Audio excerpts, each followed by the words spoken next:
Salam sejahtera untuk kita semua. Pelajaran Sekolah Sahabat dengan tema utama Surat Efesus, pelajaran ke-9, Hidup Bijaksana. Kamis, 24 Agustus, ibadah yang dipenuhi Roh Kudus. Dalam Efesus 5 ayat 18-20, Paulus membayangkan orang Kristen berkumpul untuk beribadah. Apakah yang dia gambarkan tentang apa yang mereka lakukan dalam peribadatan itu?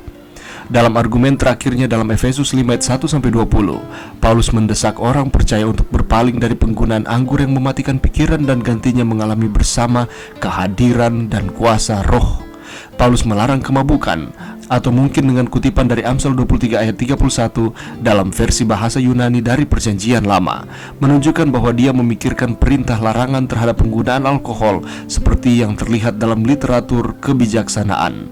Hal-hal jahat yang timbul saat mabuk termasuk kata-kata yang kasar, eksplisit secara seksual, kecerobohan, amoralitas, dan penyembahan berhala. Hal ini harus ditukar dengan penyembahan kepada Allah yang penuh pertimbangan dan diilhami Roh. Nasihat Paulus untuk dipenuhi dengan Roh adalah kunci yang dimodifikasi oleh serangkaian kata kerja dalam Efesus 5 ayat 19-21, atau berbicara, bernyanyi dan membuat melodi, mengucap syukur, menyerahkan diri. Paulus di sini menerapkan nasihat untuk penuh dengan Roh secara bersama-sama, membayangkan orang-orang percaya berkumpul dalam penyembahan Allah yang diilhami Roh Kudus yang memupuk persatuan dan yang berlawanan dengan egosentris, perilaku kafir dan penyembahannya. Dalam sketsa penyembahan Kristen mula-mula, pujian musik mendominasi. Telah diperdebatkan bahwa gereja lahir dalam nyanyian, dan pasal ini bersama dengan Kolose 3:16 memberikan bukti terbaik untuk klaim tersebut. Ada unsur horizontal untuk beribadah karena dalam bernyanyi, anggota gereja dalam arti berkata-katalah seorang kepada yang lain.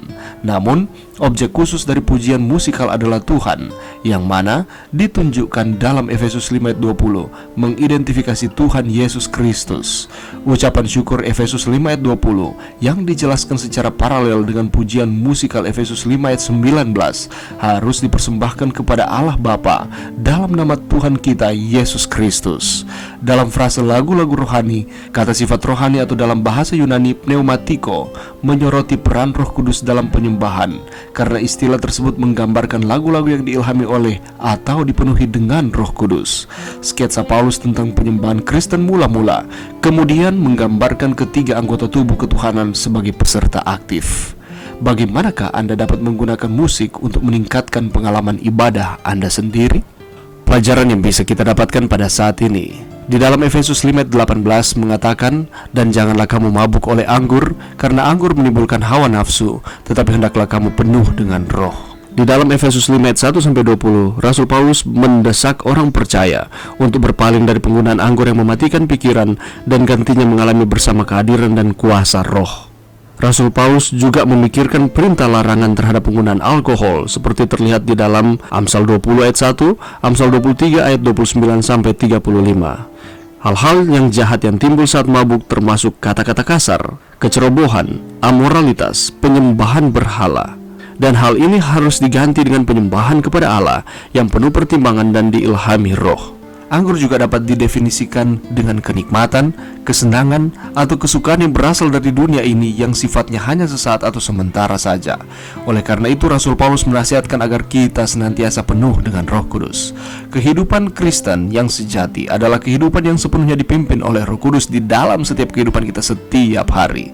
Roh Kudus diberikan kepada orang percaya untuk terus mengingatkan kita supaya kita sanggup untuk melakukan kehendak Tuhan, gantinya kehendak atau kemauan kita sendiri lepas dari Allah. Karena itu kita harus menjadikan firman Tuhan sebagai makanan rohani kita setiap hari. Inilah yang menimbulkan rasa haus dan lapar akan kebenaran. Dan di mana ada kebenaran, di situ akan tumbuh damai sejahtera, dan akibat kebenaran ialah ketenangan dan ketentraman untuk selama-lamanya. Yesaya 32 ayatnya yang ke-17. Bila hidup kita dipenuhi oleh Roh Kudus, dari dalam hati kita akan mengalir sukacita surgawi, sehingga kita dapat mengangkat kidung pujian dan nyanyian rohani, bernyanyi dan bersorak bagi Tuhan dengan segenap hati, mengucap syukur senantiasa atas segala sesuatu di dalam kehidupan kita. Umat-umat Allah, saudara dan saya yang sedang mendengarkan akan renungan ini, yang hidupnya penuh dengan Roh, hari-harinya akan dipenuhi dengan sukacita, sehingga nyanyian dan pujian kepada Tuhan akan keluar dari mulut kita dalam segala keadaan, di setiap waktu, baik dalam keadaan sukacita maupun dalam keadaan berduka cita, baik ketika kita sedang mengalami berkat-berkat di dalam kehidupan kita, atau ketika kita sedang mengalami tantangan di dalam kehidupan kita. Kita bersukacita bukan karena berkat-berkat jasmani semata, melainkan karena keselamatan yang telah Allah berikan di dalam Yesus Kristus kepada kita, dan jaminan pengampunan yang Allah berikan bagi kita apabila kita datang mengaku, dan Allah akan menyucikan, mengampuni kita dari setiap kesalahan kita. Jadi tidak ada alasan bagi kita untuk tidak bersukacita. Oleh karena itu, firman Tuhan mengatakan, bersukacitalah senantiasa dalam Tuhan. Sekali lagi kukatakan, bersukacitalah. Senantiasa yang dimaksudkan di sini adalah secara konsisten, terus-menerus, di dalam segala keadaan kita bersukacita. Karena hidup yang dipenuhi dengan Roh Kudus akan menghasilkan sukacita sejati. Sedangkan anggur duniawi hanya memberikan kesenangan sesaat, tapi menghancurkan akan kehidupan saudara dan saya. Mari kita terus setia kepada Tuhan di dalam kehidupan kita. Mari kita beribadah dengan dipenuhi oleh Roh Kudus di dalam setiap peribadatan kita. Allah akan terus memberkati kita. Dia akan terus memberikan kemenangan demi kemenangan di dalam kehidupan kita. Mari berdoa. Terima kasih Tuhan atas firman-Mu pada saat ini. Bantu kami Tuhan untuk kami terus memiliki Roh Kudus di dalam kehidupan kami, untuk menuntun langkah kehidupan kami untuk terus setia kepada Tuhan. Bantu kami untuk kami terus beribadah kepada Tuhan dengan dipenuhi oleh Roh Kudus.